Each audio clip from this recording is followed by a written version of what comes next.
It's great to have you with us from wherever you're tuning in from. For more information about Elevate Church or to contact us, head to our website elevatechurch.me and take us wherever you go by downloading our Elevate Church AU app. We hope this message inspires and helps you to take your next steps in your journey. Very good, very good. I agree.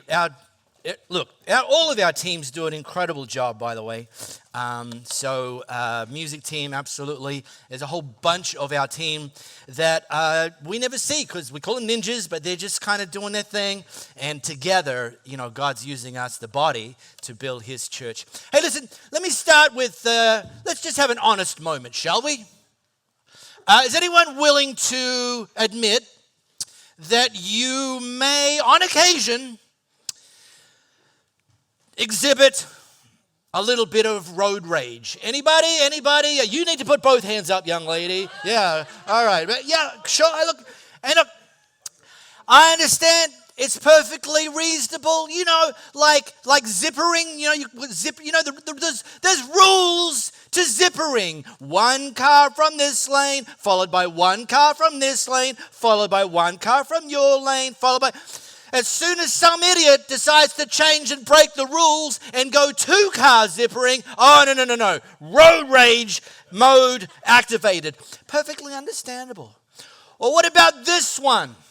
You know who I'm talking about. What about the person in front of you on the freeway who's in the outside lane only doing the speed limit? Hello, come on now, because we know the rules. The outside lane, it's not a speed limit, it's the speed minimum, and you get it, and you go past, and they're in front of you, and they're not going any faster, and you're thinking to yourself, this says 100 here, mate, and you're only doing 100. What's wrong with you?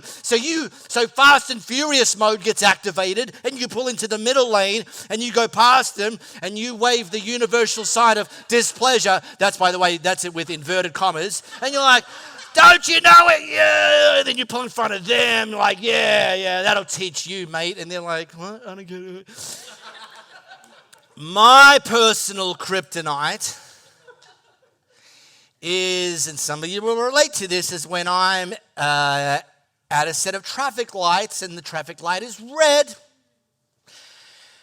And there's a car, 2, 3 maybe, in front of you, and the traffic light turns green, and the bozo in the front doesn't move. Oh, road rage mode activated. I get on the horn of my Vespa, which incidentally sounds like the beep of the Roadrunner. Neat. And then what do I see? I see the person who's on their phone. I'm like, give me that phone. I know where I can put it, where you'll find it difficult to reach.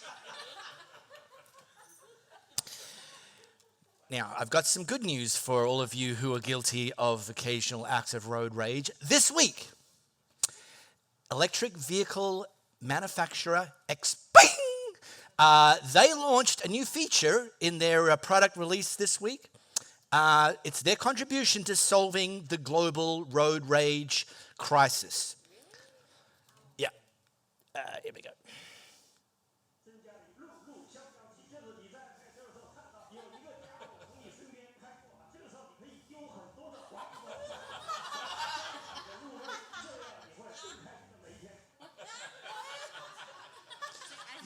You just hit him with a bunch of virtual emojis. And he said at the end, it'll make you feel happier every day. Now, that was quick, I understand. So let me just, in case you missed 2 things. Number 1, they have named this feature, you listening? They've named this feature Cool Your Lulu Mode. And Louisa, one of her nicknames is Lulu. And she's probably, I said, road rage, both hands, sweetheart, because you're going to need the Cool Your Lulu mode. So I'm telling you, they just announced it this week. The second that car hits the market here in Perth, I'm there. Take my money. The other thing, just in case you noticed, is the Mandarin the way you say road rage in Mandarin is road rage. So there you go. Just expanded your vocabulary. Don't look at me like that, J-Mac. I watched the same video that you watched. Anyway, but the reason, look, have you noticed that some of the things that you get about at other people on the road, when they do them, have you noticed? When you may allegedly have been guilty of committing the same crime and someone starts getting a bit chippy at you, you're like, and you know all the reasons why you're allowed to do that. Oh, my alarm didn't go off this morning. Shut up! I'm doing the best I can. Stupid coffee maker was broken. And here's the reality, and the reason I share this as a metaphor, the reality is in life that we often expect the forgiveness and grace from other people that sometimes we're a little bit slower and more reluctant to share with them. Because we know all the reasons why our wrong behavior is perfectly acceptable. And so I want to talk about that today. Now, we're in a series called Set Free. This week, I want to talk about being set free to forgive. This is the 6th and final week of this series. If you missed any of the first 5, you can scan the flow code on the seat back in front of you. That'll take you to our app. You can listen to all of the first 5 of that today. But the reason this matters, and it's kind of the reason I've left this topic to last, is because I have seen unforgiveness time and time again as being one of the main culprits behind why some people live in a captivity that God hasn't designed for us. And while they're living in that captivity, it's not like it's neutral territory. I've seen unforgiveness actually eat people alive from the inside over time. And I want to put it to you today, even if you've kind of like, yeah, that's me. Even if you've been locked inside that prison for like maybe weeks, maybe months, sometimes years, sometimes I know people have been locked in that prison for decades. I want to put it to you today that it is possible to be set free from that prison. Now, I'm not going to sit up here and sell you on the idea that it's necessarily going to be easy. I'm not going to sell you on the idea that it's going to be automatic. I'm not going to sell you on the idea that it's going to be quick. Like, listen, by 11 o'clock, I expect you to have forgiven that person and drink coffee to celebrate. Like, this might be something way beyond just a quick fix, but I will confidently declare to you today that forgiveness in any and all circumstances is possible. That forgiveness for any and all people that have wronged you is possible. Some of you, as I'm saying this, you may even be thinking of somebody that you've thought to them or thought about them, I could never forgive that person. Like what they did to me, and I'm going to say this to you. Yes, you can. It is possible. It's not going to necessarily be easy, but it is possible because God makes it possible. He has the strength ready and waiting for you that you may not have accessed yet. He sent Jesus to make a way where there isn't a way. And I want to just talk about that, what it means to walk up to and ultimately out of the prison of forgiveness. Now, we've lent into, for 3 of the 6 weeks of this series, that actually some of the most important forgiveness that we can offer is the forgiveness we give ourselves. You know, we talked about this idea of being set free from shame. You know, that we walk around in this prison because of stuff that we've done, we've said, we've thought. We talked about being set free from the prison of your past, you know, and I asked the question at the beginning of that message, have you ever done anything that afterwards you thought to yourself, what was I thinking? And I said, I don't just have a drawer full, I've got a whole filing cabinet dedicated to that stuff. And then this idea that Jesus himself came so you could be set free and be forgiven. Today I want to drill into the other side of the same coin. Still talking about forgiveness, but moving the conversation from forgiving ourselves and understanding that we are forgiven to actually what does it mean to forgive others? But Paul does make it clear that us being forgiven is actually the jump-off point for us to be able to and be willing to forget other people. Forgive one another, here we go, as quickly and thoroughly as God in Christ forgave you. Now, you can make the t-shirt here that says, forgiven people, forgive people, which sounds correct, right? But I like to make it very clear because I like to be a little bit more honest with stuff like this. I think the t-shirt would need to say, forgiven people ought to forgive people. Because again, it's not automatic. Yeah, you should. But anyway, we can't skip this step. This is like, I've received God's grace, a grace that I didn't deserve, I didn't earn, I didn't have to fix myself before God forgave me. And as we start to get more clarity around what God's done for us, it can set us up to be ready and willing and even able to look to forgiving others. Forgiveness starts with what Jesus did for you, not what that other person did to you. Very important distinction. All right. If you've got your Bible app and your smartphone handy, you can scan this flow code. Now, I just need to explain something here.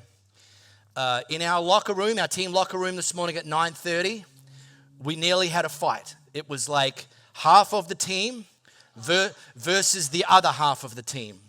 And it was all around the question, how do you pronounce this guy's name? Because half of our team it's Philemon. And incidentally, for the record, I'm on Team Philemon. The other half, the bit dimmer half, they think it's Team Philemon. All right. No, wait, okay, all right. See these three IKEA tables down the middle? If you're on Team Philemon, I want you to all move over here to the correct side. And if you're a bit dim, you can get... There'll be no one on that side. All right, here's the thing. All right, look, all right. I didn't want to start a war. I really didn't see that conversation coming. But anyway, here's what we're going to do. We're going to call him Phil. So, if you scan this flow code, it's going to take you to the letter to Phil. And anyone read the letter to Phil lately, by the way? No, of course you haven't. We've been talking through this series and looking at some of Paul. Now, Paul was a leader in the early church. He was put in prison by the Romans on numerous occasions. And in many of those times in his life, he wrote letters to churches. Letters of encouragement, letters of instruction. And collectively, all these letters are called Paul's prison letters. Now, we've looked at some of those. This one, Paul also wrote from prison. But one of the differences here is that he wrote it to an individual as opposed to a church. He wrote it to Phil. And you get it's literally one page. So if you're like, I didn't even know this thing existed, it's because you've skipped past it. It's fine. It's easy to do. But actually, it's maybe something you could read like in 10 minutes. Not now, on your own. But I'm going to show you that the main theme running through this letter to Phil is forgiveness, okay? Now, there's three main characters in this letter. There's Paul who wrote it. There's Phil who was the recipient of it. And then there was another guy, and I don't even want to get started on how you think you should pronounce his name. I'm telling you, you pronounce his name Onesimus. Anyone want to pick a fight? Oh, good, all right, good answer. Yeah, Becky, you're doing good so far. And what we learn as we read through this letter is that Onesimus, and incidentally, these are all names that you shouldn't name your kids. We learn that Onesimus evidently, okay, here's what we learn. We learn that Phil was seemingly a bit of a successful dude. He ultimately led a house church. Paul references that in the letter. And it seemed he had some servants in his house. That's kind of the points to this success. And evidently, Onesimus was previously a servant in Phil's house, but he'd done some wrong things to break Phil's trust and he got flushed out. We don't necessarily know what they are. Maybe he stole some stuff. Maybe he broke some stuff. We don't know. We just know that he wronged Phil. Phil kicked him out. And actually, Onesimus ultimately found himself in prison, the same prison that Paul was in. And while Onesimus was in prison with Paul, Paul did Paul things. Paul led him to faith in Jesus. Again, this idea, captive audience, literally. And so Paul starts to see himself as like a bit of a father in the faith to Onesimus. And evidently Paul had also led Phil to Jesus sometime in the past. So we all good? Paul, Phil, Onesimus. Well, good, great, fantastic. All right. And Paul writes this, I appeal to you to show kindness to my child Onesimus. At this point that Paul's writing the letter, Onesimus had been released from prison.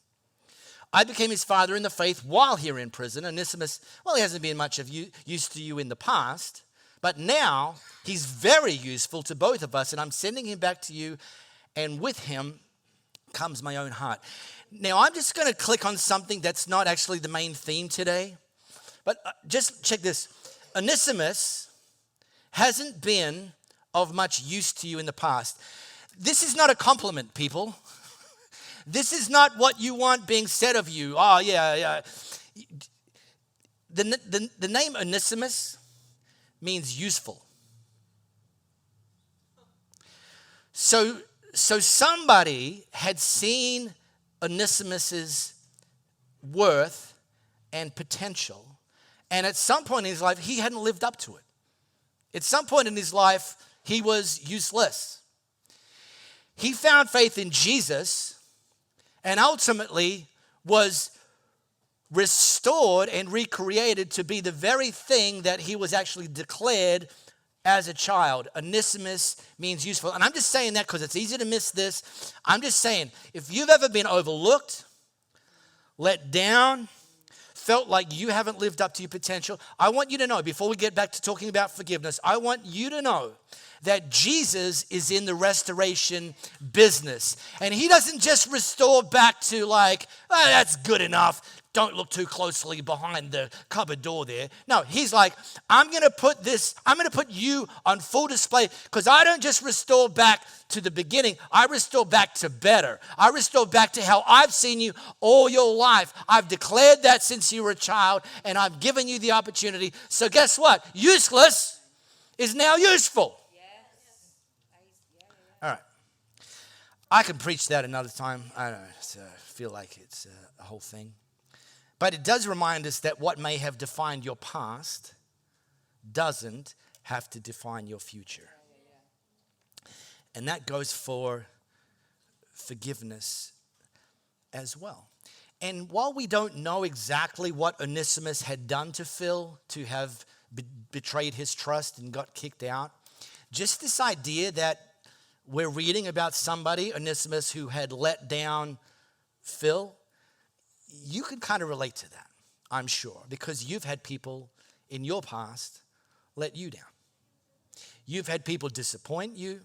You've had people say those things to you. You've had people take advantage of your good nature and your generosity. You've had people lie about you. You've had people betray you. And I don't want to make light of this at all. Some of you, chances are, you've had some very, very extreme things happen to you. Some levels of emotional abuse, maybe physical abuse, some people even spiritual abuse. And so just this notion of living, recognizing that people letting us down, it happens to everybody. And so this developing this superpower of forgiveness is something that we all need to develop, because we will all, and probably have all, experienced stuff that we need to forgive. We understand what it's like to be on the wrong side of wrongdoing. So Paul says, listen, and this is kind of the forgiveness bit. If you consider me your partner, welcome him as you'd welcome me. Like, let him back in. forgive him. All right. So I could kind of stop there. It's 10:41. Coffee's good. And some of you are already like, yeah, okay, all right. I didn't walk in here expecting I was going to have to kind of be challenged to think about forgiving that person. Because as I'm talking, some of you, there's a name that's come to mind. Some of you, you might be looking at them like the augmented reality, like, let me at him. And I'm even trusting God enough that some of you were already contemplating forgiving that person, even though you hadn't contemplated that when you walked in here. But I've been in this kind of church leadership, people leadership game for several decades, and I have experienced that for some people, the barrier to forgiving isn't theological. It's not, I don't believe God wants me to forgive them. I often see, I know God wants me to forgive them, but what does that look like in reality? What is that going to require of me? Does that mean I'm going to have to fill in the blank? Does that mean I'm going to have to let them fill in the blank? Does it?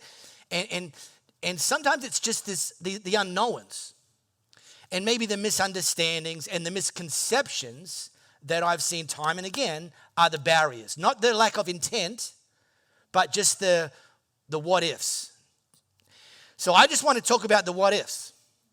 Like really, like if I'm going to forgive that person, what does that look like regarding this particular dynamic? First of all, and this is step one, and this is universal step one. Acknowledge what happened. Don't play nice Christian with yourself. Oh, well, it wasn't that bad. Oh, I'm sure they had a perfectly good explanation for it. Oh, their coffee machine probably broke that morning as well. Oh, they're going through a lot. Listen, any and all of that might be true.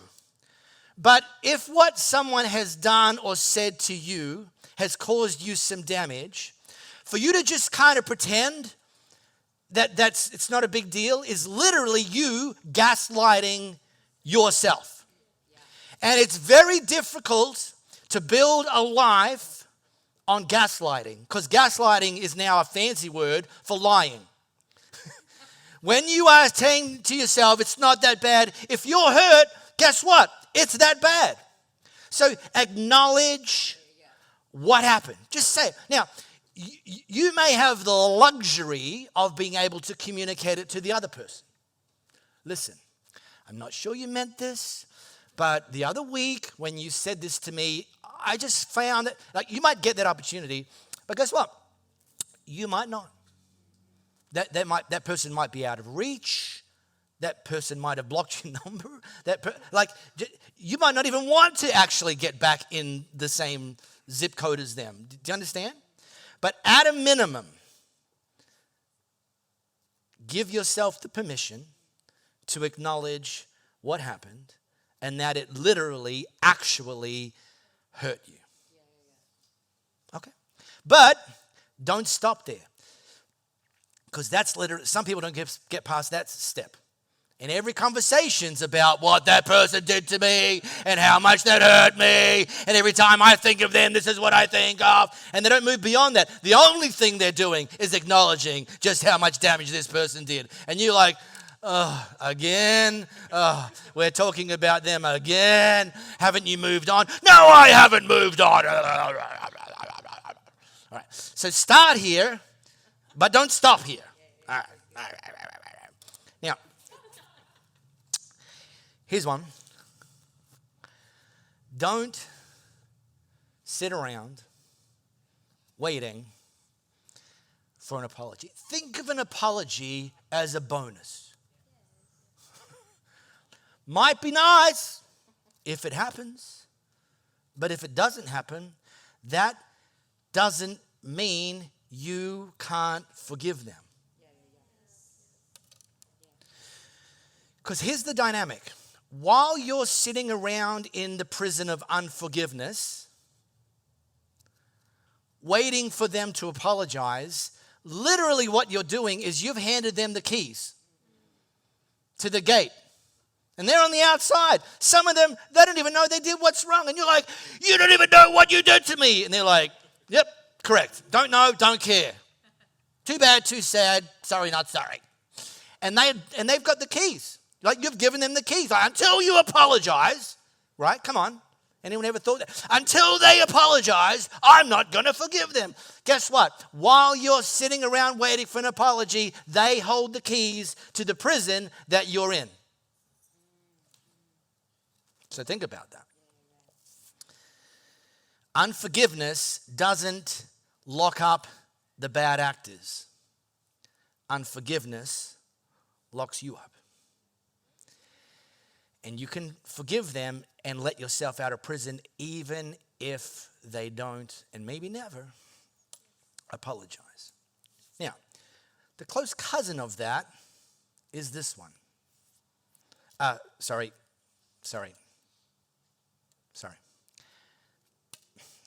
I didn't have my third espresso before I put these slides together. There's a missing slide. That's a me problem. So let me talk about that. Pretend this says, forgiveness rarely feels fair. Hello? Because when we've been hurt, it's natural to want to, see that person hurt a little bit. Like, I'm waiting for the scales to balance up. Like, they hurt me. I'm the one in pain. Why should I forgive them? Well, this one, and I've said it before, I'm married to a full-blooded Italian in Italy. Revenge is an Olympic sport. And it's this idea that I don't want to forgive them. I want to get even. Yeah, I want to get them back. Maybe even just add a little extra 10%. And God, I think, encourages us to choose release over revenge. All right. Now, the next real slide is this one. And this is one I've coached a lot of people in. This idea of no forced forgiveness. Now, back right at the top, Paul had written this letter to the church in Ephesus saying, forgive other people just as quickly and thoroughly as God forgave you. And we can read that and be like, that sucks. I had plans this afternoon. I guess I had to cancel them and focus on forgiveness. And I just want to literally one of the most helpful things some people can learn is don't force forgiveness. Because if your head's underwater, your priority is learning to breathe. Your priority is getting back with your head above water. It is literally. So this is what I coach people in this idea of no forced forgiveness. I say, make forgiveness an aspirational goal. Like, don't take it off the table, because that's another mistake people made. I said it earlier. I could never forgive them. No. I can't forgive them right now. I might not even be able to forgive them tomorrow, next week, next month. I'm not even sure I'm going to be able to forgive them by Christmas. But don't force forgiveness, but don't take it off the table. And then, and this has been incredibly helpful to a lot of people over the years, get healthy. Go and see a counselor. And I know people that they've gone to the counselor or started working with a counselor. They've explained to the counselor exactly what happened. And then they've said to the counselor, and I'm not ready to forgive that person. And a good counselor will say back to you, that's okay. We'll work towards that. Let's talk about getting you well. Let's focus on getting you a bit healthier and healed. And then we'll come back to the forgiveness piece. But don't take it off the table either. Ultimately, the goal is to stop holding on to what damaged you and grab a hold of the freedom that Jesus made possible for you. That might be a process and a journey over time. Here's another one that's a little bit of a myth buster. Forgiving doesn't equal forgetting. And we sometimes conflate those two. Like if I forgive them and it's genuine, when I remember what they've done to me, which I find myself remembering, does that mean I haven't really forgiven them? Now, it might. And you might have to forgive them again. Like you only got 70% through it last time, and there's still a little bit of residue left to forgive, left to clean up. But actually, forgiving and forgetting aren't the same thing, and they're not even necessarily coupled together, right? And the reason that matters is, now let me give you a metaphor from my life, and I think you can quickly latch onto this. If you've had people damage you, and you've forgiven them, and you've had the wounds ultimately heal, chances are you're carrying around some scars. Can anyone relate to that? Like I've got scars. I mean, meet me over at the front desk at 11. Let's have a scar measuring contest. Let's see who wins. The thing about scars is they may trigger a memory of what happened. But you know the beautiful thing about scars is over time, the pain associated with the scars actually reduces. And one of the things I love about scars, I mean, Rambo said chicks dig scars. No, it was Rocky. Rocky said chicks dig scars. So I like that about scars, but that's another message for another time. What I like about scars is they are a reminder of the damage that the devil intended for you that didn't work, that actually made you stronger. They're like a trophy cabinet. Check this out. Now, open wounds, not good. Open wounds, I've talked about, that you need healing, but ultimately, and actually what it starts to look like is the memories associated with looking at the scars can start to change over time.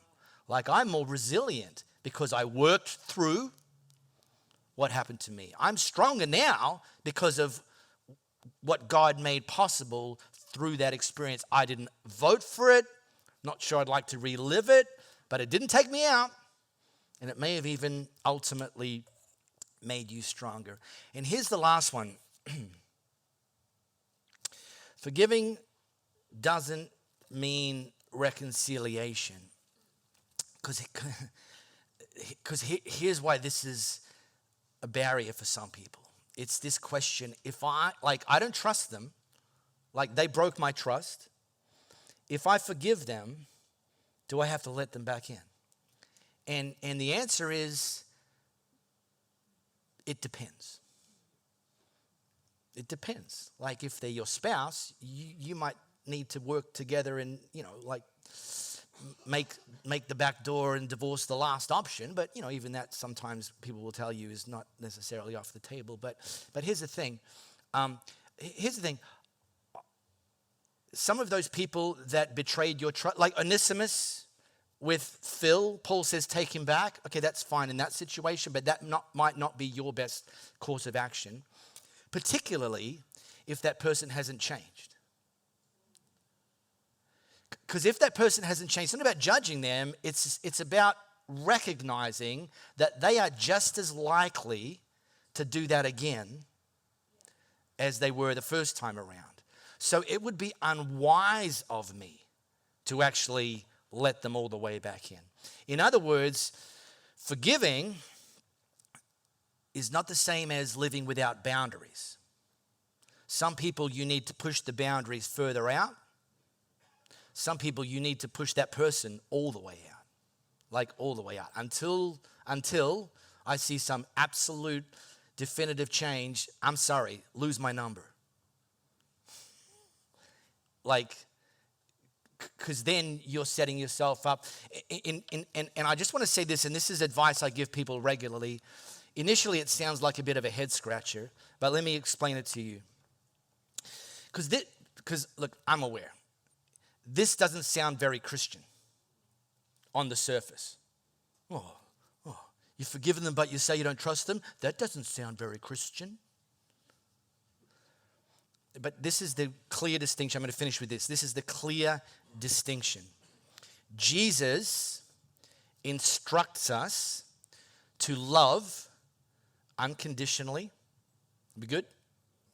But nowhere does Jesus instruct us to trust unconditionally.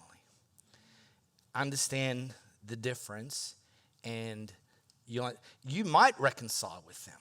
Great, maybe, but it's not a requirement of forgiveness. We really hope you got a lot out of this message. If you live in the Perth area, we'd love for you to join one of our live experiences. For times and directions, as well as information, head to our website, elevatechurch.me. For those of you beyond the Perth area, we'd love for you to connect with our online experience, which premieres every Sunday via YouTube and Facebook Live, and on demand immediately after. And to partner with us to reach more people by giving financially, head to our website, elevatechurch.me, and also download our Elevate Church AU app.